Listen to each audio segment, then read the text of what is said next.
sun hung high over downtown St. Louis, casting a golden shimmer across the bronze statues standing guard outside the Soldiers Memorial Military Museum. On that humid August 13th morning, 14-year-old Bradley Mitchell arrived with his grandfather, a retired Army sergeant named Hank. It wasn't just a museum visit, it was a tradition. Every year on this day, Grandpa Hank said, stepping up the limestone steps with purpose, we honor the ones who didn't come home. Bradley followed, a little quieter than usual. He clutched a small notebook in his hand. It was part of a summer school assignment, interview a relative, and write about a historical experience. But for Bradley, it had started to mean something more.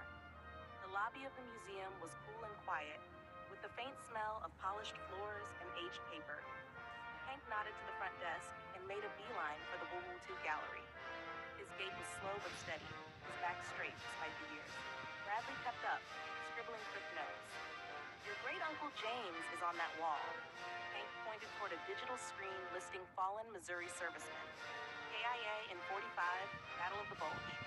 Bradley looked up at the name, then glanced at his grandfather's face. A flicker of emotion, brief but deep, crossed Hank's weathered expression. Did you know him? Bradley asked. Only stories. I was born a few years after he died, Hank said. But his letters to my parents, they raised me on those.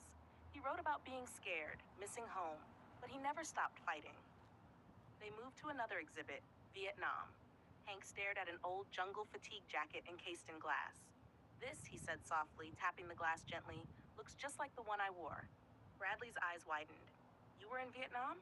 Hank nodded. 69 to 71. Fire support base near Da Nang. I was just 20. The boy's pen paused. Were you scared? All the time, Hank chuckled, then added more seriously, but you learn to keep moving. You learn who you're fighting for. Bradley was quiet for a moment.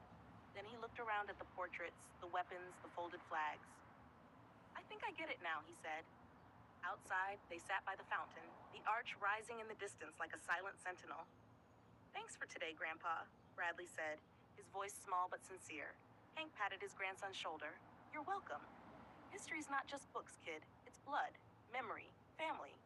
Bradley opened his notebook one last time, but instead of writing facts, he simply wrote, I'm proud of my grandpa, and I'm proud to remember.